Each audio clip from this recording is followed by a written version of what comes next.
Bismillahirrahmanirrahim. Assalamualaikum warahmatullahi wabarakatuh. Innal hamdalillah nahmaduhu wa nasta'inuhu wa nastaghfiruh wa na'udzu billahi min shururi anfusina wa min sayyiati a'malina. Man yahdihillahu fala mudilla lahu wa man yudlil fala hadiya lahu. وأشهد أن لا إله إلا الله وحده لا شريك له وأشهد أن محمدا عبده ورسوله. اللهم صل وسلم على محمد وعلى آله وأصحابه ومن تبعهم بإحسان إلى يوم القيامة. أشهد أن لا إله إلا الله وحده لا شريك له وأشهد أن محمدا عبده ورسوله. يا أيها الذين آمنوا اتقوا الله حق تقاته ولا تموتن إلا وأنتم مسلمون. يا أيها الناس اتقوا ربكم الذي خلقكم من نفس واحدة وخلق منها زوجها وبث منهما رجالا كثيرا ونساء واتقوا الله الذي تساءلون به والأرحام إن الله كان عليكم رقيبا. يا أيها الذين آمنوا اتقوا الله وقولوا قولا سديدا يصلح لكم أعمالكم ويغفر لكم ذنوبكم ومن يطع الله ورسوله فقد فاز فوزا عظيما. أما بعد فإن أحسن الكلام كلام الله وأحسن الهدي هدي محمد صلى الله عليه وسلم وشر الأمور محدثاتها وكل محدثة بدعة وكل بدعة ضلالة وفي رواية وكل ضلالة في النار. Ikhwani wa akhwati fillah, jemaah yang dimuliakan Allah Subhanahu wa taala. Alhamdulillah, marilah kita kembali dan memuji serta bersyukur kepada Allah Subhanahu wa taala atas segala nikmat yang telah diberikan Allah kepada kita, yang mana nikmat yang paling besar adalah nikmat hidayah. Hidayah ini merupakan salah satu pemberian Allah yang paling besar kepada kita, yaitu hidayah taufik. Hal ini adalah salah satu pemberian Allah yang tiada taranya. Karena ketika orang diberikan Allah Subhanahu wa taala hidayah, maka orang ini akan beruntung dunia dan akhirat. Karena tidak semua orang mendapatkan hidayah taufik ini, ya, sebagaimana bisa kita lihat di kebanyakan manusia. Terkadang mereka memiliki ilmu yang mumpuni, tapi Allah tidak berikan hidayah taufik kepada mereka. Toh terkadang hidayah taufik itu menyentuh orang-orang yang gigih di dalam mempelajari agamanya, terkhusus di dalam mempelajari tauhid. Karena orang yang mempelajari tauhid ini adalah orang yang berupaya untuk meraih hidayah, sebagaimana yang minta senantiasa dalam salatnya, ihdinas siratal mustaqim. Kenapa demikian? Karena ada kaitannya dengan ayat yang lain. Fa in aminu bimithli ma amantum bihi faqad ihtadaw. Jika mereka nanti beriman sepertinya imannya kamu, kata Allah, yakni para sahabat, faqad ihtadaw, mereka itu bukan mendapat petunjuk. Fa in tawallau, jika mereka berpaling, ya ini berarti kita ini, ya. Jika mereka berpaling, kata Allah, fa innama hum fi syiqaq, saksikan mereka itu berada dalam perpecahan. Oleh karena itu, kita ini sebenarnya orang istimewa. Kalau dipersentasekan jumlah manusia yang ada di tempat kita ini tidak terlihat karena jumlahnya baru sedikit. Jadi kita ini adalah orang yang istimewa di hadapan Allah Subhanahu wa taala karena kita diberikan Allah hidayah taufiknya. Untuk mendapatkan hidayah taufik ini tidak hanya sebagaimana tadi kita sebutkan bahwasanya beriman sebagaimana imannya para sahabat, tapi butuh hijrah. Ya. Karena pembahasan kita pada malam hari ini adalah fenomena hijrah. Ini kalimat hijrah ini sering kita dengar. Ya, oh si fulan hijrah. Bahkan dari kalangan artis, ya, si fulanah dan fulan hijrah. Sebagiannya mereka sudah mulai menumbuhkan jenggotnya, memotong celananya yang tadi panjang melebihi mata kaki sehingga jadi cingkrang. Yang wanitanya demikian juga, yang biasa dia buka aurat, kemudian dia sudah mulai memakai busana muslimah. Dan ini sebagian orang memanfaatkan kalimat hijrah ini untuk bisnis. Ya. Sebagian manusia hari ini memanfaatkan kalimat hijrah ini untuk bisnis. Ya. Mereka buat nama tokonya toko hijrah. Maksudnya apa?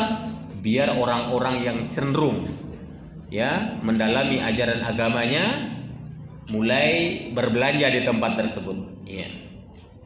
Tapi kalau kita lihat bagaimana para ulama dahulu menyikapi kalimat hijrah, ya. Mereka ini tidak hanya di penampilan. Kalau sekarang kan baru hanya penampilan saja yang hijrah. Akhlaknya, tutur katanya, itu tidak ada yang hijrah. Bisa kita lihat bagaimana sekarang orang-orang kafir, di antaranya orang-orang Yahudi dan Nasara, ini mereka ini sebenarnya tidak tinggal diam. Ya, ketika umat Islam itu menggeliat dengan kalimat hijrah atau dengan kata hijrah, orang-orang kafir tidak akan diam, karena Allah Subhanahu wa taala berfirman dalam surat Al-Baqarah ayat 109, wadda katsirun min ahlil kitabi law yaruddunakum an dinikum min ba'di an dinikum kuffaran hasadan min 'indi anfusihim min ba'di ma tabayyana lahumul haqq. Orang-orang Yahudi dari kalangan Ahlul Kitab dan Nasara, mereka ini tidak tinggal diam. Mereka suka untuk apa? Untuk mengembalikan kalian kepada agama kalian setelah kalian beriman. Mengembalikan kalian kufur kepada kekufuran setelah kalian beriman. Jadi itu bisa kita lihat bagaimana kerjanya orang-orang Yahudi dan Nasara untuk mengembalikan generasi umat Islam ini kepada kekufuran. Kita lihat banyaknya orang menggunakan busana muslimah dari kalangan wanita, bahkan cadar atau niqab ini sudah menjadi tren, bukan lagi menjalankan syariat tapi tren. Dilihat orang sudah banyak menggunakan niqab, dia juga ikut-ikutan walaupun jilbabnya ala kadarnya. Ya. Jilbabnya ala kadar, tidak menutup tangannya, ya, hanya pendek saja, tapi dia pakai cadar. Ya. Kadang kita tertipu, ya. Tertipunya bukan karena kita ingin melihat, ya. Tapi sering kita lihat, dari kejauhan pakai cadar, rupanya masker, ya, ya, malu dia. Bahkan sebahagiannya, ya ini kaum wanita khususnya ini. Sebahagiannya mereka itu kalau di hadapan ikhwan, dilihat, ini ada ikhwan pakai celana cingkrang, bajunya gamis, jenggotan, pura-pura tutup wajah. Iya? Ini kenyataannya dia tidak pakai cadar sebenarnya, dia tidak pakai niqab. Tapi setelah di depan orang umum, dibuka. Kok lebih takut dia dengan kita daripada orang umum? Padahal kita pun tidak melihat dia. Ini sering terjadi. Hijrahnya di mana itu? Ya? Apakah dia tidak paham makna hijrah yang sesungguhnya, atau hanya agama ini jadi mainan semata? Ya.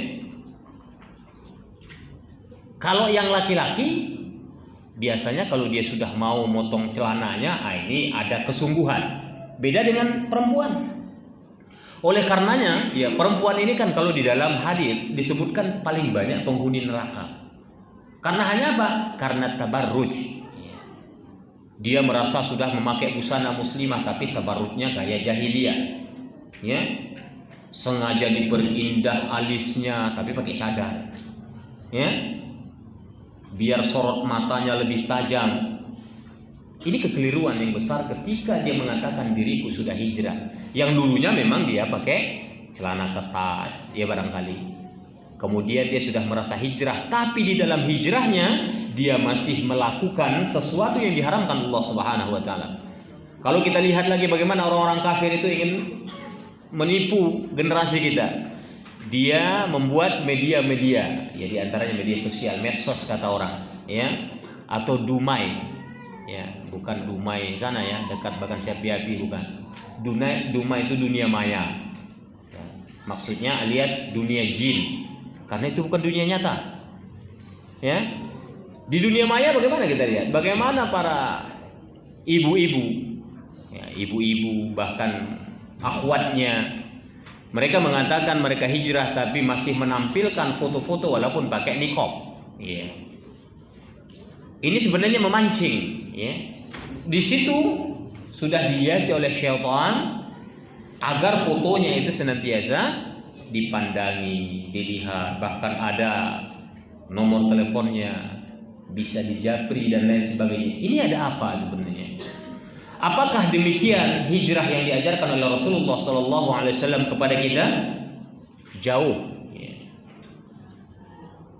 Hijrah sebagaimana di dalam firman Allah Subhanahu wa taala dalam surah At-Taubah, alladzina amanu wa hajaru wa jahadu fi sabilillahi bi amwalihim wa anfusihim. Nah, ini wa amwalihim, ya, bi amwalihim wa anfusihim, bukan amwal saja tapi anfusnya. Ya. A'zamu darajatan 'indallahi wa ulaika humul faizun. Ya. Jadi orang-orang yang beriman, orang-orang yang beriman berhijrah dan berjihad di jalan Allah dengan harta dan diri mereka adalah lebih tinggi derajatnya di sisi Allah, dan itulah orang-orang yang mendapat kemenangan. Lebih dari 31 kalimat hijrah di dalam Al-Quran, dan 6 di antaranya itu mengatakan hajaru, ya, hajaru fillah, ada hajaru fi sabilillah, ya. Ini semuanya menunjukkan bahwasanya hijrah ini penting, tapi jangan terlalu banyak mengatakan saya hijrah, saya hijrah. Karena para ulama tidak pernah mengatakan ini. Coba kalau kita lihat kitab-kitab mereka, ya, hanya menjelaskan bahwasanya dulu barangkali dia pernah melakukan kesalahan, kemudian dia memperbaiki dirinya, dan dia tidak mengatakan saya hijrah gitu. Tidak. Jadi kalimat hijrah ini menjadi kambing hitam hari ini. Orang mengatakan saya hijrah itu seolah-olah menjadi orang baik, padahal di dalam hijrahnya belum tentu dia mendapat kebaikan. Kenapa? Karena terkadang Allah belum berikan dia hidayah taufik, belum ada ketawaduan dirinya, ya, belum dia memperdalam agamanya.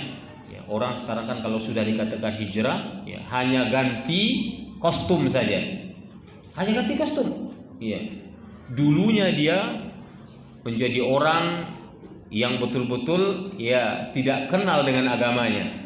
Bahkan sholat tidak pernah, puasa apalagi. Kemudian ketika dia dibawa oleh teman-temannya untuk apa? Untuk melakukan ibadah-ibadah saja, dia sudah mengatakan dia hijrah. Kemudian ganti kostum. Ya. Allah tidak melihat kostum kita. Ya. Tapi Allah melihat apa? Iman. Oleh sebab itu dalam ayat yang kita bacakan di atas tadi, ya, alladzina amanu wa hajaru, ada kaitannya hijrah dengan iman. Ya, ada kaitannya hijrah itu dengan iman.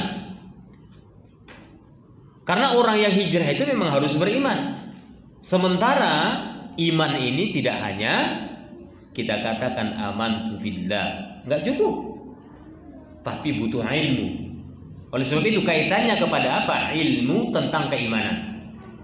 Ya, fa'lam annahu la ilaha illallah. Perlu kita mengilmui apa hakikat keimanan tersebut, ya. Oleh sebab itu kalau kita lihat dulu, setelah diangkatnya Rasulullah SAW menjadi seorang rasul, ya, nabi dan rasul, itu 13 tahun beliau hanya menanamkan, mengajarkan keimanan kepada sahabat-sahabatnya. Bukan langsung hijrah dia, tidak, tapi menanamkan keimanan. Setelah 13 tahun berlalu maka ada perintah. Sebelum 13 tahun itu berlalu ada juga perintah hijrah. Kemana itu? Hijrah ke negeri Habsyah. Nah, ini sering dalam sejarah kita dengar. Yang hijrah ke negeri Habsyah ini itu adalah orang-orang lemah yang tidak berdaya karena butuh perlindungan. Mereka butuh perlindungan. Sehingga mereka hijrah bersama Rasulullah SAW ke negeri Habsyah, dilindungi oleh raja yang ada di sana. Iya. Tapi setelah 13 tahun berlalu diperintahkan Allah Subhanahu wa taala untuk hijrah ke mana? Ke Madinah. Yang berhijrah ke sana tidak hanya orang-orang lemah, bahkan orang lemah pun tidak diperintahkan untuk berhijrah ketika itu. Orang-orang kuat. Untuk apa hijrah yang kedua kali ini? Untuk menyusun kekuatan. Iya. Oleh sebab itu sebelum datangnya Rasul ke Madinah itu diutus dulu beberapa sahabat untuk mendakwahkan, mengajarkan ilmu tauhid kepada mereka. Setelah tauhidnya mantap, keimanannya kuat, baru ada perintah hijrah. Ya. Karena hijrah itu berat. Jangan dianggap hijrah itu ringan. Ya. Oleh sebab itu dikatakan hijrah itu bukan dari sisi penampilannya, tapi dari sisi akhlak dan ubudiyahnya. Ketika dia sudah merubah penampilan, rajin dia sholat, tapi mulutnya, lidahnya masih kasar, lidahnya masih mau mengucapkan kalimat-kalimat yang tidak baik. Yang hijrah itu yang mana? Ya, coba kita lihat Umar bin Khattab radhiyallahu taala anhu ketika dia hijrah. Ya, hijrah ma'nawiyah. Nanti akan kita jelaskan hijrah makani dan hijrah maknawi. Ya. Hijrah itu terbagi dua. Hijrah makani itu hijrah tempat, dan hijrah maknawi yaitu secara batiniah. Ya. Yang mana Umar bin Khattab radhiyallahu taala anhu dulu, kalau dalam latar belakang sejarah kehidupan beliau itu terkenal dia itu beringas, ya. Orang ngomong sekali dia sudah main tepuk, ya. Kan begitu. Bahkan itu pun sering muncul, karakter aslinya sering muncul ketika dia setelah berhijrah. Kan beberapa kali ada orang-orang Badui yang melakukan kesalahan di hadapan Rasul. Apa katanya? Ya Rasulullah, biar tak hunus pedang, biar tak penggal batang lehernya. Begitu. Tapi setelah diredam oleh Rasulullah SAW dengan sabdanya, dengan hadis-hadis yang disampaikan kepadanya, dia pun tidak jadi melakukan perbuatan yang keji tersebut. Ini Umar. Iya. Dia hijrah bisa dinetralisir dengan ilmu. Oleh sebab itu ketika ada orang hijrah hari ini tidak berilmu, maka dia tidak bisa menetralisir ya karakter aslinya. Ya. Oleh sebab itu butuh kita belajar banyak untuk apa? Untuk selaras hijrah yang kita lakukan. Jemaah yang dimuliakan Allah Subhanahu wa taala. Hijrah secara bahasa sebenarnya ya diartikan dengan at-tarku. Hijrah secara bahasa maknanya adalah meninggalkan. Ya. Jadi hakikatnya hijrah ini adalah meninggalkan, ada yang mengatakan meninggalkan satu tempat, ya, satu wilayah dan pindah ke wilayah yang lain. Ya. Sebagaimana Ibnu Taimiyah dulu pernah berhijrah bersama keluarganya dari Harran ke Damaskus, ya, ke Suriah. Keluarganya ya pernah hijrah dari Harran. Negeri Harran ini adalah negeri yang diserang oleh bangsa Tartar ketika itu. Usia beliau, Syekhul Islam Ibnu Taimiyah di bawah hijrah itu kurang lebih baru usia 6 tahun atau 7 tahunan. Dibawa oleh keluarganya itu hijrah. Ini hijrah makani, hijrah dari satu negeri ke negeri yang lain. Apa gunanya? Untuk menyelamatkan diri dan agama yang diamalkan. Ya. Untuk menyelamatkan diri kita ya dari gangguan-gangguan orang kufar, sehingga ubudiyah kita kepada Allah itu tidak terganggu. Jadi butuh hijrah. Makanya ada kesimpang siuran hari ini ketika hidupnya Syekh Albani rahimahullahu taala, Al-Albani rahimahullahu taala dulu, dia sudah mengeluarkan fatwa. Orang-orang Palestina itu seharusnya diperintahkan hijrah. Tapi mendengar kalimat ini, Syekh Al-Albani dikecam oleh orang-orang Khawarij. Yeah. Dikecam oleh orang-orang Khawarij. Kenapa? Ini buktinya ini. Ya. Syekh Wahabi, ulama Wahabi memerintahkan orang-orang Muslim yang ada di Palestina untuk meninggalkan negerinya. Ada apa ini? Gitu. Padahal Syekh itu menilainya dengan ilmu. Ketika sudah tidak bisa lagi dipertahankan agama kita, kita tidak aman di situ, anak keturunan kita terancam, tinggalkan negeri itu. Apa yang dilakukan oleh Rasul ketika mereka terancam di Makkah? Kan begitu. Bukan ngotot dia, oh tanah saya masih 10 hektar di sini, masa saya tinggal? Bukan. Ya? Mereka beralasan kenapa? Menjelekkan oleh Syekh Al-Albani tadi, karena Syekh mengatakan orang-orang Muslim Palestina seharusnya sudah berhijrah dari negerinya, tinggalkan negeri itu. Biar diambil oleh orang kafir nggak apa-apa. Orang kita hidup sebentar kok di dunia, ya. Tapi mereka menyalahkan. Mereka menyalahkan dengan hawa nafsu mereka, tapi beliau menilai itu dengan ilmunya. Bagaimana Rasul dengan para sahabatnya dulu meninggalkan Makkah itu? Bukan orang-orang yang tidak memiliki harta. Mereka punya ladang, ladang kurmanya mereka tinggalkan demi hijrah kepada Allah Subhanahu wa taala. Oleh sebab itu, orang hijrah ini memang tergantung niatnya. Ya, tergantung niatnya, sebagaimana dalam hadis disebutkan innamal a'malu binniyati wa innamal likulli imri'in ma nawa. Ya.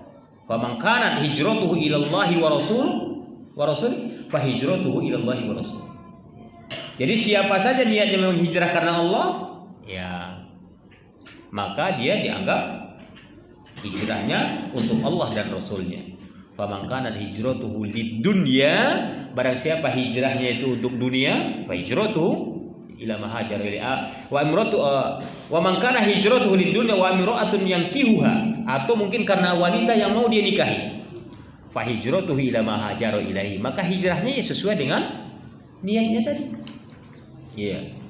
Makanya ketika dulu orang-orang diajak oleh Rasulullah SAW hijrah ke Madinah, ke Yathrib sana, ya mereka sudah kuat karena keimanan yang mereka miliki. Kalau hari ini orang baru saja hijrah, besoknya udah kembali. Banyak seperti itu, ya.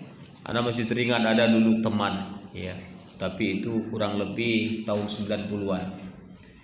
Diajak mengaji hijrah dia. Oh, begitu kuatnya dia hijrah tadi. Sampai ke rumahnya televisi ditendang, ya. Tape recorder masa itu masih kaset, ya.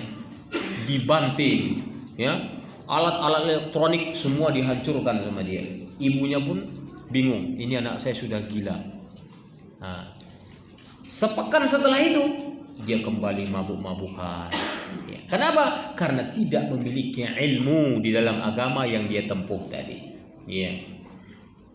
Butuh kita merubah penampilan, butuh, tapi jangan tergesa-gesa, santai saja. Makanya beramal itu sesuai kemampuan. Jangan pula kita ada kawan yang belum mampu mengamalkan, belum bisa pakai gamis. Ah, inilah udah lama ngaji nggak pakai gamis juga katanya. Ya, padahal orang proses. Jangan samakan orang lain seperti kita. Kita barangkali baru ini dengar ilmunya, besok diamalkan. Ya, ada yang seperti itu. Kalau dia bisa istiqomah, alhamdulillah. Takutnya 2 hari, 3 hari kemudian balik lagi. Makanya perlu diimani, diyakini, dihayati dan diamalkan sesuai dengan kemampuan kita, ya. Jangan spontanitas kita berubah. Takutnya sedemikian cepatnya kita berubah, begitu pula sebaliknya, ya. Nah, ini dikhawatirkan, tidak bisa kita istiqomah ketika ilmu itu masih setengah-setengah. Jemaah yang dirahmati Allah Subhanahu wa taala. Sebagaimana diceritakan di atas tadi bahwasanya Sirah Nabawiyah, ya, menjelaskan kepada kita tentang beliau hijrah ke Hafsah, ya, ke negeri Hafsah, yang mana beliau membawa orang-orang yang lemah. Orang-orang yang lemah. Kenapa? Karena butuh mempertahankan agamanya dan bisa mengabdi kepada Allah Subhanahu wa taala dalam ubudiyah mereka. Jadi dia bawa orang-orang yang lemah. Orang-orang yang kuat tidak diajak. Tidak. Banyak orang-orang yang sudah beriman kepada Rasulullah SAW, tapi dia tetap di Makkah, ya, karena dia termasuk orang yang disegani di Makkah, ya, sebahagiannya. Akhirnya mereka tidak ikut hijrah. Yang ikut hijrah ke negeri Habsah itu adalah orang-orang lemah untuk mempertahankan agamanya. Kemudian setelah itu berlalu, setelah kembali lagi ke Makkah, dianjurkan hijrah ke Madinah. Ya, ke Madinah. Nah, hijrah ke Madinah ini itu semua Ada orang lemah, ada orang yang kuat, orang kaya, miskin, semuanya dibawa. Namun ada beberapa orang lemah tidak dibawa oleh Rasulullah Sallallahu Alaihi Wasallam. Ya, ini sebagaimana termaktub di dalam firman Allah Subhanahu Wa Taala. Apa kata Allah? Innal ladzina tawaffahumul malaikatu zalimi anfusihim, ya, qalu fihim kuntum fima kuntum qalu kunna mustad'afina fil ard qalu alam takunul ardu wasi'ah fa fiha tuhajiru fiha fa ulaika ma'wahum jahannam wa sa'at masira. Ya. Di sini disebutkan sesungguhnya orang-orang yang diwafatkan oleh malaikat, yang dimatikan oleh malaikat dalam keadaan menganiaya diri mereka sendiri, ya. Malaikat bertanya kepada mereka, dalam keadaan bagaimana kamu ini? Ya. Mereka menjawab, kami adalah orang-orang yang tertindas. Padahal dia mampu ini, ya, orang yang tertindas di negeri Makkah. Ya. Para malaikat berkata, bukankah bumi Allah ini luas? Nah, ini disampaikan kepada orang yang hanya mengaku lemah, dia nggak mau hijrah ini, ya. Bukankah bumi Allah ini luas, katanya, sehingga kamu dapat berhijrah di bumi ini? Nah, ini maksudnya hijrah tempat, hijrah makani, ya. Orang-orang itu tempatnya neraka jahanam karena sudah berdusta, ya. Dan jahanam itu seburuk-buruk tempat kembali. Kemudian di ayat selanjutnya Allah Subhanahu wa taala berfirman, illal mustad'afina minar rijali wan nisa'i wal wildan la yastati'una hilatan wa la yahtaduna sabila. Apa kata Allah di ayat selanjutnya? Kecuali mereka yang tertindas, baik laki-laki atau wanita, ya, ataupun anak-anak yang tidak mampu berdaya upaya untuk mengetahui jalan hijrah ke Madinah ketika itu. Berarti orang-orang yang ada di Mekah itu yang sudah diharapkan dia hijrah untuk yang kedua, ada yang tidak berangkat karena kelemahan dirinya. Ya. Jadi tidak dibawa semua. Tapi orang-orang kuat itu dibawa. Karena di Madinah itu adalah hijrah yang kedua itu untuk menyusun kekuatan. Ya. Buktinya mana? Setelah 2 tahun hijrah langsung ada jihad fisabilillah. Ya. Mereka berperang. Ya, perang Badar. Kemudian apalagi yang terjadi di Madinah? Setelah 2 tahun berlalu ada perintah sholat, ada perintah zakat, ada perintah pengharaman khamar, meninggalkan khamar, ya. Ada perintah untuk menutup aurat bagi wanita. Itu setelah hijrah, karena sudah kuat. Kalau waktu hijrah ke Hamzah tidak ada perintah apa-apa, hanya untuk menyelamatkan diri mereka di hadapan orang-orang kafir ketika itu. Ikhwani fiddin wa akhwati fillah rahimani wa rahimakumullah. Jadi hijrah makani, hijrah tempat ini dibutuhkan. Kapan itu dibutuhkan? Ketika kita tidak bisa lagi mengamalkan ajaran agama Allah, ya, di dalam kehidupan kita. Ya. Makanya ketika orang, ya, itu kalau ada orang yang di dalam lingkungan dia itu dia sebelumnya jahat misalnya, kemudian Allah takdirkan dia mendapat hidayah, dia hakikatnya tidak boleh tinggal di daerahnya, dia harus hijrah ke tempat lain, ya. Kan di dalam kisah ada itu, dikisahkan ada seseorang yang jahat membunuh 99 orang ahli ibadah. Membunuh orang, ya, kemudian bertanya kepada ahli ibadah, ya. Dia bertanya kepada ahli ibadah, saya sudah membunuh sekian orang, kira-kira ada lagi nggak tobat buat saya? Oh, tidak ada, karena kamu sudah terlalu besar dosanya, dipenggal sekalian ahli ibadah tadi, ya, dibunuhnya. Kemudian dia bertanya kepada ahli ilmu, bagaimana, ada nggak tobat saya sudah 100 orang bunuh nih. Oh, ada. Kalau kamu bertobat, kamu akan terima Allah. Tapi dengan syarat kamu harus berangkat dari sini. Kamu nggak boleh di sini. Ya, berangkat pindah ke negeri lain. Ini hijrah makani. Banyak kisah-kisah yang menjelaskan hijrah makani, hijrah tempat ini diperlukan. Sama seperti kita. Ada lagi nggak? Boleh nggak hijrah sekarang? Boleh. Misalnya kita di daerah terpencil, di situ tidak bisa kita menjalankan agama kita. Ya. Kita harus hijrah kemana? Ke tempat orang-orang yang bisa mendukung kita di dalam mengamalkan ajaran Allah Subhanahu wa taala. Iya. Ikhwani fid din, a'azanallahu wa iyyakum. Kalau kita lihat ya, bagaimana cara mengaplikasikan hijrah ini dalam kehidupan kita, ya. Kita harus banyak apa? Banyak belajar. Banyak menuntut ilmu. Kalau seperti ini kan, ini kalau kajian dengan anak, ini kan hanya ilmu motivasi. Kalau yang disebut dengan ilmu, belajar ilmu itu ya kita harus pakai kitab. Iya. Pakai kitab. Habis bab ini nanti bab setelahnya terus begitu. Itu baru ilmu namanya. Kalau ini kan hanya motivasi. Ya seperti kajian-kajian pada pekan-pekan berikutnya, mungkin pekan kedua, pekan pertama seperti Al-Fiqhul Muyassar ya dengan Ustaz Nurdiansyah. Nah, ini baru namanya kajian. Ada ilmu yang betul-betul runtun di dalamnya. Ya. Kalau sistem tematik ini hanya sekedar tambahan ya ilmu dan sekedar untuk motivasi di dalam belajar dalam ilmu agama ini. Ya. Kemudian ya ada namanya hijrah maknawi.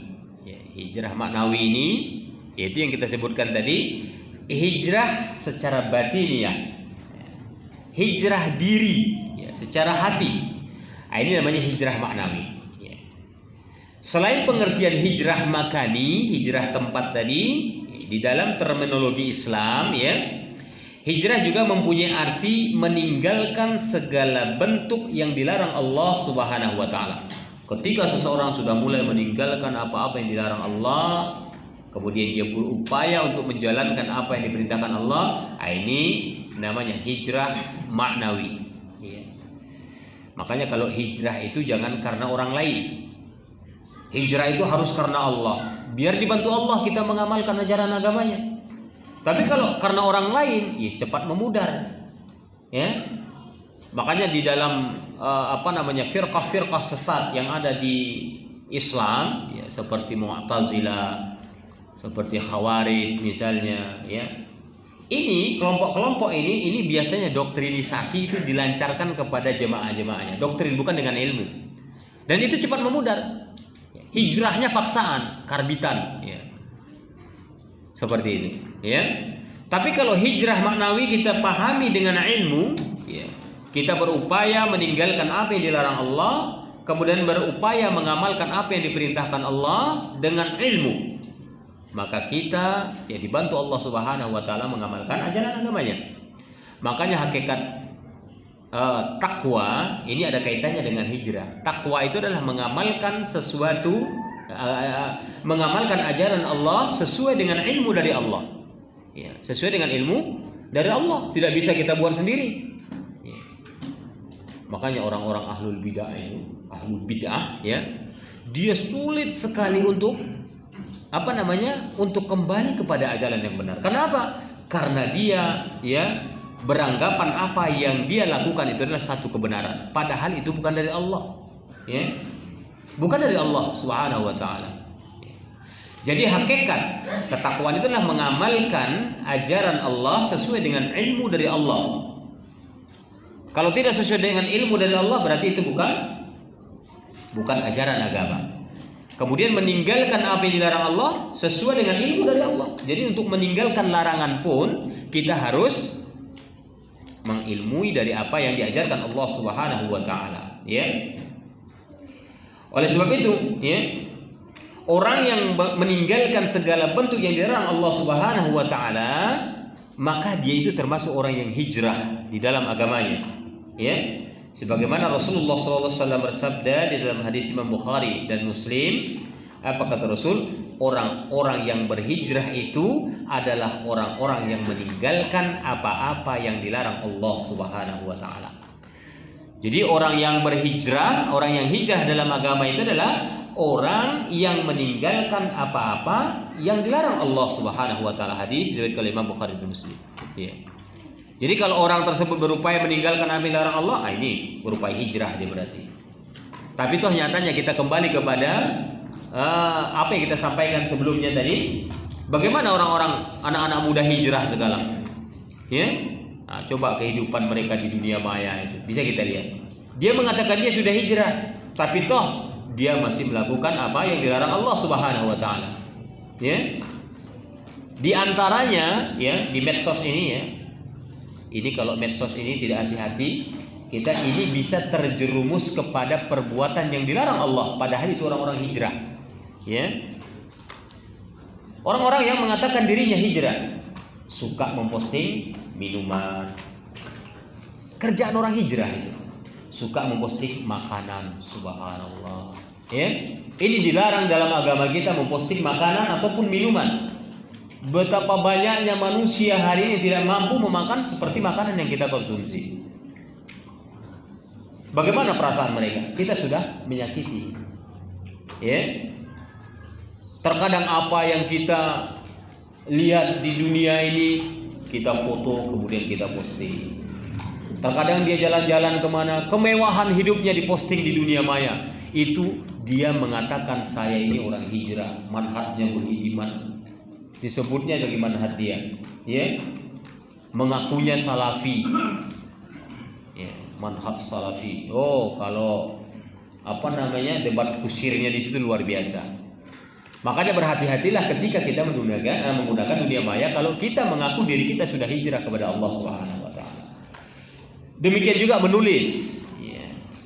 Ini jempol kita ini akan diminta pertanggungjawaban nanti di hadapan Allah Subhanahu wa taala, ya. Ketika kita menulis sesuatu yang membuat orang lain ribut, membuat orang lain gelisah, atau barangkali kita ikut-ikutan menyebarkan berita-berita hoax misalnya, ya.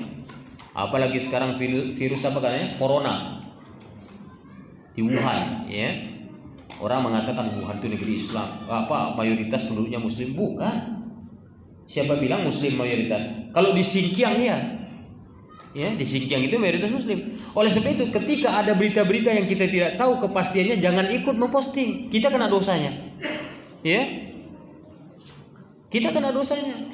Atau barangkali video-video ustadz-ustadz cocokologi, ya, mencocok-cocokkan yang nggak jelas, dikaitkannya hadis Nabi dengan kejadian yang dia lihat di dunia nyata, ya, dicocok-cocokkan sama dia. Ini tidak boleh kita ikut memposting, ya, video-video tersebut ataupun yang lainnya, tulisan-tulisan. Kenapa? Karena kita ini mengaku sudah hijrah, maka perbaiki segala aktivitas kita, ya, diperbaiki. Sama dengan like, ya, kasih tanda ini tanda itu, hati-hati, ya. Jangan ada nanti karena semangat, kita punya semangat keislaman yang tinggi, ada di situ kalimat-kalimat provokasi, ya, kita ikut like. Nah, itu berarti kita setuju. Ini juga diminta pertanggungjawaban di hadapan Allah Subhanahu wa taala. Menulis atau memberikan komentar, berhati-hatilah. Kenapa? Karena tunjukkanlah akhlak kita sebagai orang yang sudah hijrah kepada Allah Subhanahu wa taala. Ketika itu belum bisa kita lakukan, maka introspeksi dirilah, ya. Sering-sering kita ngaca, ya. Sering-sering datang ke majelis ilmu, sering-sering bertanya kepada asatizah kita. Sekarang kan sudah gampang, nomornya, ya, kecuali kalau nomor asatizahnya sering ganti, atau barangkali dia punya nomor sekian karena banyak HP-nya, bisa jadi, ya. Sebagian cuma satu-satunya, nggak ada yang lain, cuma itu. Mau dihubungi itu, mau di WA itu, ya, mau di SMS itu aja, ya. 24 jam standby, nggak pernah dimatiin. Bertanya bagaimana ini, bagaimana itu. Rajin-rajin bertanya, ya, jika kita tidak memahami suatu hal. Ya. Kenapa? Karena ini berdampak kepada orang banyak. Ya. Makanya kalau kita hijrah itu berupaya meninggalkan sesuatu yang tidak bermanfaat. Da' ma yuribuka ila ma la yuribuk. Tinggalkan segala sesuatu yang tidak bermanfaat bagimu, ya, dan ambil yang bermanfaat. Kalau dunia maya ini kita gunakan untuk dakwah bisa, Tapi waspadalah dakwah ini, ya, karena tidak semua orang bisa menerimanya. Kadang dibuat tulisan hakikatnya benar, tapi bisa memancing amarah orang lain. Ini banyak, ya, banyak sekali. Akhirnya apa yang terjadi? Debat kusir. Kita hanya bisanya menulis, untuk berhujah kita tidak mampu, ya. Akhirnya bertanya, ini Ustadz gimana nih? Saya nggak bisa jawab. Ini sering terjadi. Ada sering dapat SMS, kadang anak nggak ngerti siapa, ya. Dia membuat sesuatu atau tulisan-tulisan yang orang lain tidak setuju dengan pendapatnya, kira-kira seperti itu. Akhirnya dia bingung sendiri, ya. Ini yang harus kita perhatikan. Kenapa demikian? Karena, ya, hijrah itu bukan hanya penampilan kita. Bukan hanya penampilan. Yang dulu barangkali kita nggak jenggotan, ditubuhkan jenggotnya. Yang dulu celana kita di bawah mata kaki pakai isbal, kemudian kita potong. Yang dulunya kalau perempuan, ya, jilbabnya jilbab yang kecekek itu, yang dililitkan di leher. Sekarang berubah menjadi busana muslimah, ya. Tapi jangan hanya penampilan. Semua aktivitas kita berusaha untuk memurnikannya sebagaimana yang diajarkan oleh Rasulullah SAW. Sama dengan kalau biasanya kita sering cerita yang tidak baik, ya, dengan teman-teman kita, kita cukupkan sampai di situ, ya. Kemudian kita perbaiki kalimat-kalimat yang keluar dari mulut kita, ya. Karena semuanya nanti ada catatannya, ya. Jadi meninggalkan segala bentuk yang dilarang Allah Subhanahu wa taala, ya, kalau dijabarkan itu bisa berarti berpindahnya seseorang dari kekufuran kepada keimanan. Itu hijrah namanya, ya, hijrah maknawi. Bisa juga dari kenifakan kepada keistiqomahan. Dulu sifatnya gaya-gaya kelihatan Islam tapi rupanya munafik misalnya. Ada kemunafikan. Buat menjadi keistiqomahan, itu hijrah namanya. Ya, istiqomah di dalam menekuni dan mengamalkan ajaran agama itu. Atau barangkali yang biasanya maksiat berubah kepada ketaatan, itu hijrah. Atau dari perkara yang diharamkan Allah kepada yang dihalalkan, ya. Kadang kebiasaannya dulu pacaran misalnya, terus supaya diharamkan, ya, halalkan sekalian, ya. Hijrah berdua yang jomblo, ya.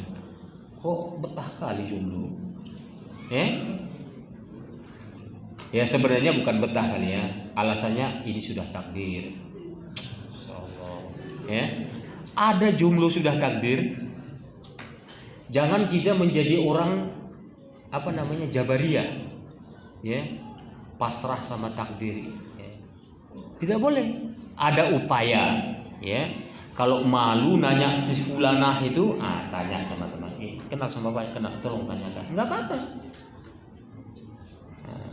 Perempuan pun nggak boleh nahan-nahan, ya. Pak, saya mau laki-laki itu, Pak, coba tanya, Pak. Enggak apa-apa. Ya kan, enggak apa-apa, ya. Yang diajarkan kan begitu. Bukan dia datang sendiri, Bang, nomornya berapa, Bang? Enggak boleh pula. Jangan main diam-diam aja, rupanya di belakang SMS-an, ya. Ya, itu enggak hijrah namanya, ya. Itu yaruddu ila adyan al-kufar. Itu berarti kita kembali kepada agama-agama orang kafir. Karena orang-orang kafir itu memang itu kebiasaan mereka, ya. Jadi ketika hijrah maknawi ini kita lakukan, ya, maka berhijrahlah dengan apa yang dituntunkan oleh Rasulullah SAW kepada para sahabat dan sahabiahnya dulu, ya.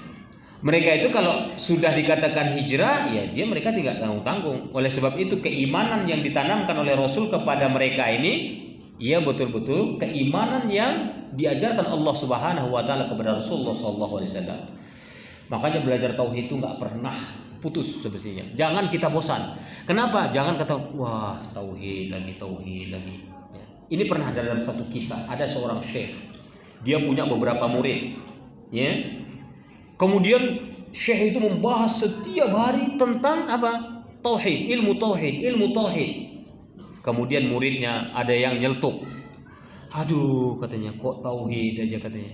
Bosan kita. Pembahasan yang lain kenapa? Ya. Kemudian suatu ketika syekhnya tahu, ya, bahwasanya di antara murid-muridnya kurang setuju dengan pembahasan tauhid itu. Kemudian syekhnya pun berkata, sebelum kita mulai belajar, saya mendengar ada tetangga kampung kita, ada orang yang baru pindah. Anehnya, dia itu menyembelih sesembelihan untuk selain Allah, untuk selain Allah. Kemudian dia mengantukkan kepalanya di pintu, ya. Dia mau pindah nih ke rumah barunya ceritanya. Bagaimana menurut antum? Wah, memang nggak baik sekali dia. Santai mereka jawabnya. Kok nggak ada respon apa-apa? Orang melakukan kesyirikan dia tenang-tenang saja, ya. Kemudian keesokan harinya, syekhnya lagi bicara. Sebelum kita mulai belajar, saya mohon maaf sama antum semua katanya. Toh nyatanya katanya, bukan dia melakukan itu. Nyatanya dia sudah berzina dengan anaknya. Wah, kurang ajar. Wah, bangkit murid-muridnya. Kita usir orang itu dari tetangga sebelah ini, kampung sebelah. Itu sudah nggak benar. Apa kata syekhnya? Ini sebenarnya pelajaran buat antum. Ketika saya kemarin berbicara tentang orang itu melakukan kesyirikan, antum diam saja. Tidak ada respon. Hanya perbuatan maksiat dan dosa besar dia lakukan, antum ribut. Padahal dosa besar belum dibandingkan dengan kesyirikan kepada Allah, ini belum ada apa-apanya. Karena kesyirikan itu adalah akbarul kabair, ya, dosa besar yang paling besar. Ya. Kan yang diam saja. Akhirnya apa kata syekhnya? Sudah, mulai hari ini buka kitab tauhid. Akhirnya kembali kepada pelajaran tauhid. Karena ini adalah pelajaran yang paling penting. Berhijrah itu juga harus ilmu tauhid yang paling utama. Kenapa? Karena ketika nanti dia mengalami sesuatu di tempat hijrahnya, dia tidak pernah akan mengeluh. Dia tidak akan mengeluh. Tapi kalau dia tidak memahami tauhid dan dia tidak beriman dengan hakikat yang sesungguhnya kepada Allah, dia akan mengeluh. Ya? Dia akan mengeluh. Oleh sebab itu ketika orang tersebut ya ditanamkan tauhid yang benar, dia mengerti dengan kalimat la ilaha illallah Muhammadur Rasulullah atau Muhammadun abduhu wa rasuluh. Dia sudah paham akan hal itu, baik dia rukunnya, ya, maka dia bisa menerima apapun yang ditakdirkan Allah terhadap dirinya. Misalnya setelah hijrah dia hidup miskin, misalnya yang dulunya kaya raya menjadi miskin, dia bisa terima itu. Kenapa? Karena dia hijrah bukan karena dunia, itu karena Allah Subhanahu wa taala. Tapi kalau dia tidak memahami ilmu tauhid tadi, kalau gitu baguslah kita pulang lagi, ya. Kita pulang aja, kita mulai lagi bisnis baru, nggak apa-apa, kan begitu? Karena dihijrahnya bukan karena Allah. Hal itu bisa terjadi kepada siapapun, ya. Oleh sebab itu perbaiki niat kita hijrah. Innamal a'malu binniyat, ya. Semua amal itu harus diawali niat. Perbaiki niat kita itu karena Allah. Tapi ketika kita berhijrah karena dunia, karena mengejar sesuatu, ya, maka hal inilah yang bisa memporak-porandakan hijrah kita tersebut di dalam kehidupan kita. Ya. Jadi dari penjelasan di atas, ya, maka jelaslah bagi kita hakikat hijrah, baik itu secara makani, tempat ataupun maknawi. Ya. Dua-duanya sebenarnya penting. Ya. Dua-duanya penting. Tapi hakikatnya hari ini kita tidak butuh hijrah, ya, kita tidak perlu lagi hijrah makani selama kita masih bisa menjalankan ajaran Allah Subhanahu wa taala dalam kehidupan kita. Makanya banyak di antara ikhwan di beberapa daerah, saking sulitnya mereka mengamalkan ajaran agama itu di tengah-tengah lingkungan mereka, mereka berupaya untuk membuat satu komunitas. Ya, satu komunitas, satu lingkungan yang dimana di situ satu sudut pandang semua dalam beragama itu. Ya, kan banyak itu. Ya, seperti di mana? Di Kalimantan Timur, di situ ada namanya Perumahan Madinah. Itu ikhwan semua berdampingan dengan Perumahan Jokowi. Iya, Perumahan Jokowi itu sekarang sudah lebih dari 1.500 rumah. Apakah itu proyek Pak Jokowi, Allah alam, ya. Tapi disebut situ Perumahan Jokowi. Karena memang ibu kota Jakarta kan ada niatan mau pindah nih. Kemana? Ke Kalimantan Timur. Ya, ke daerah Balikpapan. Makanya di situ sudah banyak pembangunan hari ini. Ya. Tapi kita kembali kepada hijrah tadi. Hijrah ini butuh teman. Ya, makanya kita berkomunitas seperti ini gunanya apa? Gunanya menguatkan diri kita, ya, agar bisa menjalankan ajaran agama kita walaupun nggak pindah tempat. Kita nggak butuh pindah tempat, tapi ada teman. Kenapa? Karena sering kita mendapat ancaman ketika kita sudah mulai hijrah dalam agama kita. Sering kita dapat ancaman. Bapak sekarang nggak mau lagi ikut wirid, Pak. Waduh, Pak, saya sekarang lagi. Bapak kalau mati nggak kami kuburkan, Pak. Hah? Ancamannya kan begitu. Nah, untung aja kita nggak diusirnya gitu kan. Tapi musir juga nggak ada hak dia karena dia bukan RT, RW juga bukan. Ya, cuman di ancamannya apa? Bapak nggak ikut wirid, ya tanggung resikonya, Pak. Ya, Bapak tidak akan dimakamkan dan tidak boleh dimakamkan di sini. Sebenarnya hakikatnya kalau kita jawab kan enak aja. Ya nggak apa-apa, Pak, nggak usah dimakamkan. Yang paling orang kampung yang kebauan. Ya mestinya kan begitu. Ya kan mereka yang rugi. Ya kita udah mati biasa ya orang bangkai. Ya kan begitu. Gunanya kita berkomunitas. Ya nggak apa-apa, Pak, nggak makamkan, nanti teman-teman saya yang datang ke sini, Pak. Nah kan begitu. Makanya ketika ada orang yang wafat dari kalangan ikhwan kita, datangi mereka, tinggalkan kerjaan dulu, urus dulu jenazahnya, biar dilihat oleh manusia yang lain itu, oh mereka juga bisa rupanya. Kan begitu. Nah, ini yang kita lakukan di beberapa tempat. Kita dengar, afwan akhi, ini ada ikhwan kita meninggal, kita langsung meluncur. Nah, kan begitu. Dilaksanakan fardu kifayahnya, walaupun orang lain sudah tidak bisa, tidak mau menangani pemakaman itu. Inilah salah satu cara kita untuk apa? Untuk melakukan hijrah kita tadi, tidak hijrah makani, ya, tidak hijrah tempat kita. Tapi kalau nggak ada teman kita kan bingung. Wah, kayaknya ini repot hidup di sini nih. Kita harus pindah. Nah, ini pindah jadinya. Boleh dilakukan, boleh selama kita memang tidak bisa melakukan lagi ajaran agama kita di dalam kehidupan kita. Hijrah ini hakikatnya besar, pahalanya besar di sisi Allah Subhanahu wa taala. Bahkan ketika ketika orang melakukan hijrah itu Allah mengampuni dosa-dosanya ketika dia hijrah itu karena Allah. Ini pernah dalam satu kisah sebelum hijrahnya Rasulullah SAW ke Madinah, sebelum hijrahnya Rasulullah SAW ke Madinah dengan para sahabat. Itu pernah dapat penawaran dari Abu Fudail, Abu Fadl namanya, Abu Tufail, Abu Tufail nama seseorang yang mau ikut hijrah bersama Rasulullah SAW. Dia menawarkan, ya Rasulullah, katanya, apakah engkau mau, untuk tinggal di sebuah benteng yang kokoh dan dapat melindungi dirimu?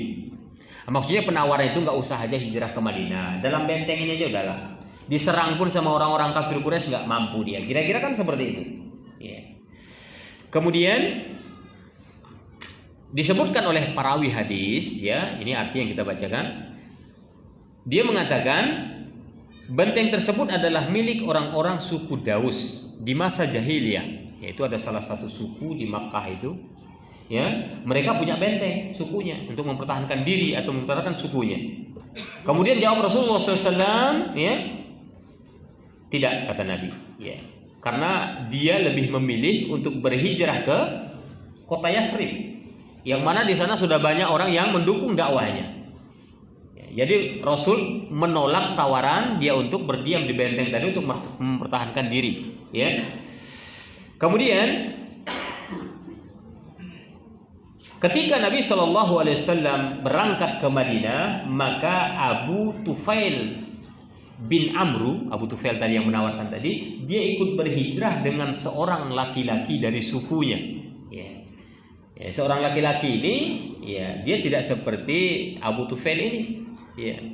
Dia hijrah memang karena Allah, tapi dia masih setengah-setengah ilmunya, bukan niatnya. Niatnya karena Allah. Kemudian teman Abu Tufail ini sesampainya di Madinah, dia tidak kuat menahan iklim yang ada di Madinah itu ketika itu. Ya, dia tidak bisa menahan. Akhirnya apa terjadi? Seorang laki-laki ini mengambil gunting dan dia memotong jari-jarinya. Saking dahsyatnya iklim yang ada di situ ketika itu, ya, akhirnya dia memotong jari-jarinya, ya, sehingga berlumuran darah. Ya. Dan akhirnya dia pun meninggal dunia, kehabisan darah. Ya, dia meninggal dunia. Namun Abu Tufail ketika malamnya dia bermimpi. Dia bermimpi bertemu dengan temannya yang sudah memotong-motong jarinya tadi. Ya. Kemudian dia melihat dalam mimpinya seorang laki-laki itu dalam kondisi baik. Dia menduga, wah ini bunuh diri. Kira-kira seperti itu. Dia menduga laki-laki tadi itu matinya di dalam kekufuran. Ya, kan seperti itu. Tapi dia bertemu dalam mimpinya, dilihat dalam mimpinya, loh, orangnya baik. Ya. Tapi sayangnya dia menyembunyikan tangannya waktu dalam mimpinya. Kemudian Abu Tufail pun bertanya kepada laki-laki itu, bagaimana keadaanmu? Saya baik, dia bilang. Kemudian, apa yang Tuhanmu lakukan kepadamu? Ya. Abu Tufail bertanya, bagaimana Tuhanmu melakukanmu? Ya. Kemudian laki-laki itu menjawab, dia mengampuni aku karena hijrahku kepadanya. Ya. Rupanya itu niat hijrahnya tadi karena Allah. Ya. Sebegitupun dia memotong jarinya, ya, sehingga mengakibatkan kematian dirinya, itu pun Allah masih ampuni dia. Ya. Karena hijrah kepada Allah Subhanahu wa taala. Ya. Jadi dia mengampuni diriku karena aku hijrah kepadanya dan kepada Nabinya Muhammad sallallahu alaihi wasallam. Lalu Abu Tufail bertanya lagi, ya, kenapa ya kamu menutupi kedua tanganmu? Laki-laki itu menjawab, dikatakan kepadaku, kami tidak akan memperbaiki apa yang telah rusak olehmu atau apa yang kamu rusak. Ya. Jadi katanya, ya tangan saya ini tetap aja lah seperti ini, kira-kira seperti itu. Kemudian Abu Tufail setelah dia bangun tidur, dia pun mendatangi Rasulullah SAW dan menyampaikan mimpinya kepada Rasulullah SAW. Kemudian Rasul pun mendoakan laki-laki tersebut agar diampuni Allah Subhanahu wa taala. Ya. Ini adalah apa? Dampak pahala karena niat hijrahnya karena Allah Subhanahu wa taala. Jadi apabila seseorang hijrahnya itu karena Allah, maka dia bersabar di atasnya, maka Allah berikan dia yang terbaik. Andai kata pun dia mati dalam kondisi demikian. Ya. Dia nanti apa? Dia nanti akan dimasukkan Allah ke dalam surganya dengan ganjaran-ganjaran yang sangat banyak. Kenapa? Karena hijrah memang karena Allah Subhanahu wa taala. Maka dari kajian kita pada malam hari ini, untuk mengakhiri kajian kita ini, maka perbaikilah niat hijrah kita. Perbaikilah niat hijrah kita dan belajarlah. Ya.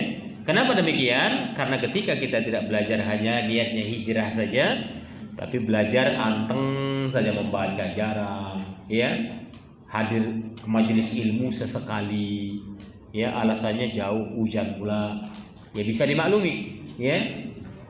Tapi ketika dia tidak menambah ilmunya dalam agamanya, maka hijrahnya dikhawatirkan, ya. Dikhawatirkan apa? Dikhawatirkan hijrah hanya dari sisi penampilan semata, ya. Kalau penampilan kan mudah ubahnya sekarang. Ya. Ada lagi jemaah banyak jemaah-jemaah atau firqah-firqah di kalangan umat Islam ini, kalau dari sisi penampilan kita kalah. Ya. Tapi terkadang tidak ada ilmunya.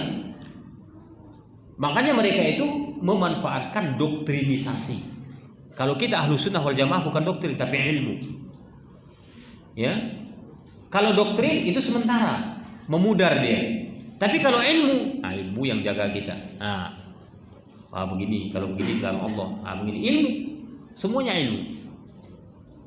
Oleh sebab itu ketika kita, ya, rajin membaca buku terjemahan banyak sekarang, ya, bahkan tulisan-tulisan banyak, bahkan Ustadz Ana sendiri itu sudah menulis lebih dari 300 judul buku, ya, buku bacanya ditulis, bahkan diterbitkan di mana? Di Makkah sudah beberapa judul untuk dibagi-bagikan kepada jemaah haji. Ya, di mana? Di tempat kita di Indonesia banyak buku-buku beliau. Ya, itu buku-buku semuanya tulisan, karya. Ya. lebih dari 300, anak sudah lebih. Waktu anak di Jawa sudah lebih 250 dan dia terus menulis. Kemungkinan sudah lebih di atas 300 judul buku. Ya. Mau buku apa saja judulnya ada dia punya. Ya, contohnya masalah poligami ada. Kalau mau baca masalah apa Syafi'i menggugat Syafi'iyah, ya. Imam Syafi'i menggugat pengikut dia. Ada juga. Ya, kaya dengan berdakwah. Ya banyak. Anak sendiri nggak hafal, banyak sekali judulnya. Ya. Apatah lagi terjemahan banyak sekarang. Ya, terjemahan. Jadi rajin-rajin kita membaca. Kalau nggak tahu nanti bertanya. Itu lebih selamat. Ya, daripada nanti membaca dipahami sendiri. Ya, akhirnya keliru dalam memahami. Ya. Kemungkinan untuk kajian kita pada malam hari ini yang kita cukupkan sampai di sini. Mudah-mudahan bermanfaat yang sampaikan. Ya. Walaupun sedikit tapi insya Allah bermanfaat karena ini merupakan ya apa namanya ya tambahan motivasi buat kita agar kita lebih rajin untuk datang ke majelis ilmu untuk menambah ilmu wawasan agama kita ya terutama kalau kajiannya pakai kitab ya, terutama kajiannya pakai kitab ya seperti kitab Al-Kabair yang dibaca oleh Ustadz Abu Umair. Ustadz Abu Umair ini abang anak itu dari mudanya sebelum menikah ya. Beliau kami sama-sama dulu mulai tahun 90 di Medan ya sama beliau. Dan zaujahnya itu teman sekelas anak dulu di pondok. Ya, anak kenal sekali sama beliau itu. Nah, itu namanya pakai kitab Al-Kabair. Ada runtutannya udah dosa keberapa gitu ya. Nah, itu kalau seperti ini tematik ya. Tapi kalau mau dibuat juga misalnya berkitab bisa, tapi maunya kita pilih kitabnya jangan tebal-tebal karena kalau tebal ya biasalah kita ini cepat bosan ya 2 kali 3 kali pertemuan itu lagi udah bosan dia ya. Tapi kalau tipis-tipis misalnya Qawaidul Arba hanya 4 kaidah itu pertemuan 1 atau 2 sekaligus 2 kali pertemuan selesai tutup buku besok ganti kitab yang lain kan seperti itu kitab-kitab ringan misalnya atau barangkali kita ambil kitabnya besar tapi babnya aja kita ambil bab apa gitu seperti itu lebih enak ya. Barangkali untuk kajian kita pada malam hari ini sampai di sini dulu ya mudah-mudahan bermanfaat. Sebelum kita tutup barangkali ada di antara ikhwan dan akhwat yang mau bertanya mungkin pakai tulisan silakan.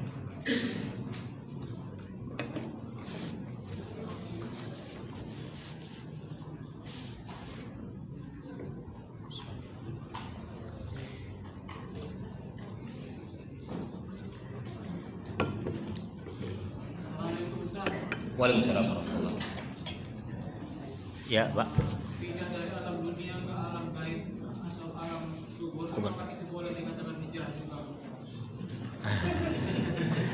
Itu sudah nggak hijrah lagi, Pak. Ya. Ya. Itu sudah tidak hijrah lagi. Karena yang dikatakan hijrah tadi adalah kalau hijrah maknawi itu meninggalkan perbuatan buruk kepada perbuatan baik, kan seperti itu. Kalau di sana tidak ada amal lagi, di sana pertanggungjawaban amal, jadi tidak ada hijrah. Jadi kalau orang yang dimasukkan ke kubur, ke alam kubur itu tidak hijrah, ya, itu migran, Pak. Ya, berpindah dari suatu tempat ke tempat yang satunya, ya, migrasi namanya. Jadi hijrah bukan migrasi ya.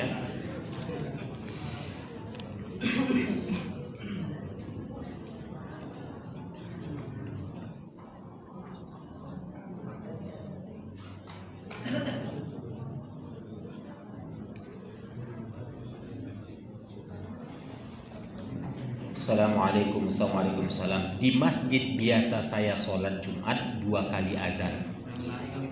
Bolehkah saya sholat sunnah di antara 2 azan ini? Tidak ada contohnya ya.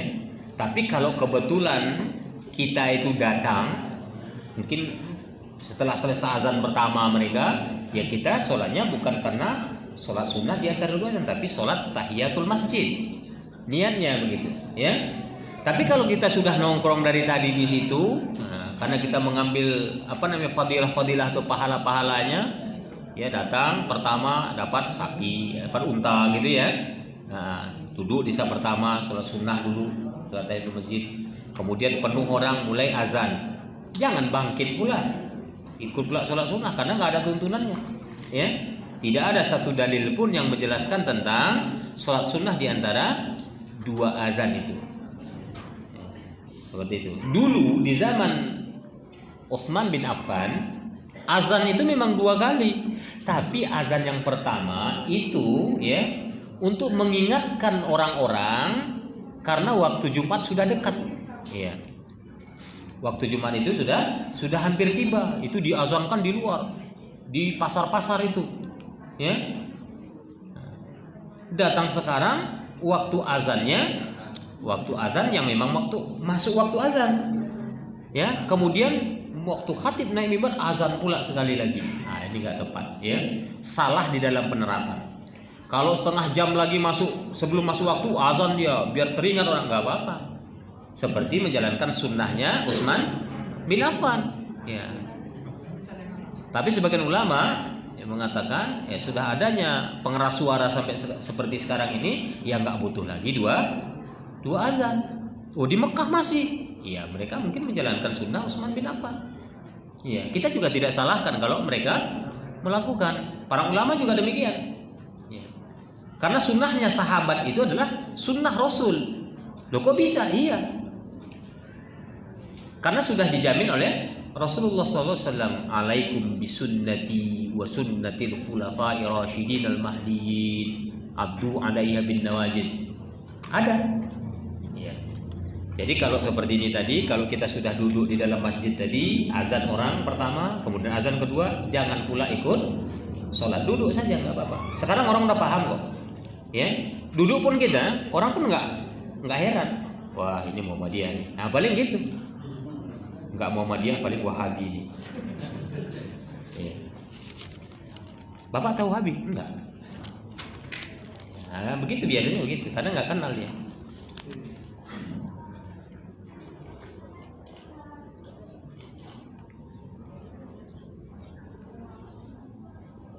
Assalamualaikum warahmatullahi wabarakatuh. Apakah melakukan sujud sahwi membutuhkan niat?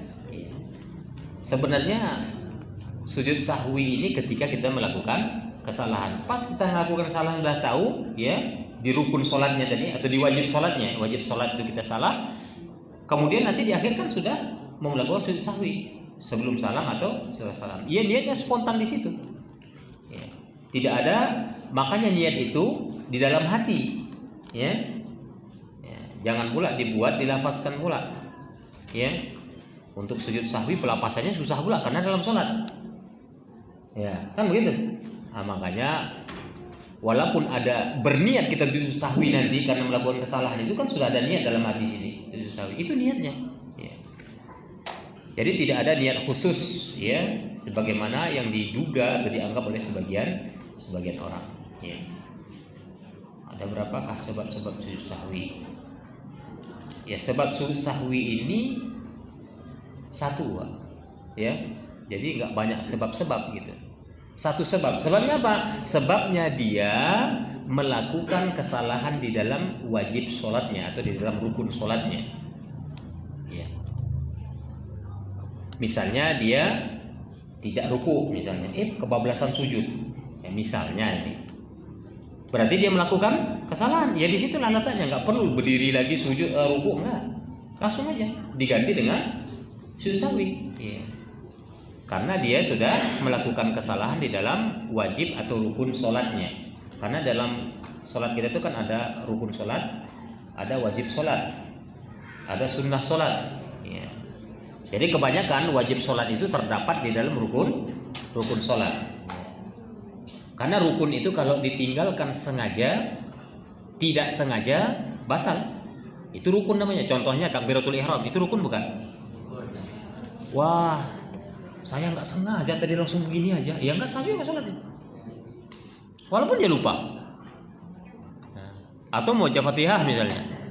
Sengaja nggak sengaja kan rukun tuh ya, baca Fatihah.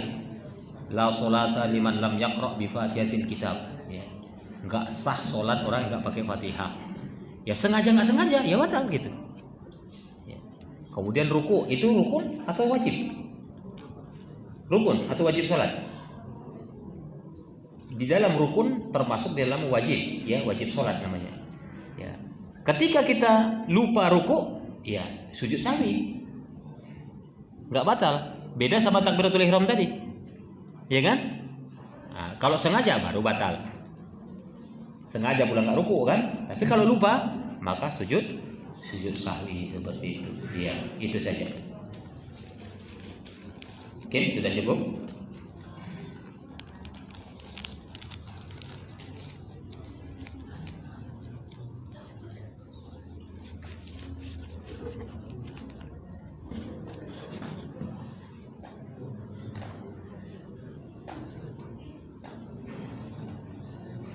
Baik, ya, karena sudah tidak ada yang bertanya, insyaallah bisa dipahami dan disampaikan pada kesempatan ini. Lebih dan kurangnya mohon maaf. Kemudian kita tutup saja majelis kita dengan doa kafaratul majlis. Subhanakallahumma bihamdika asyhadu an la ilaha illa anta astaghfiruka wa atubu ilaik. Wassalamualaikum warahmatullahi wabarakatuh.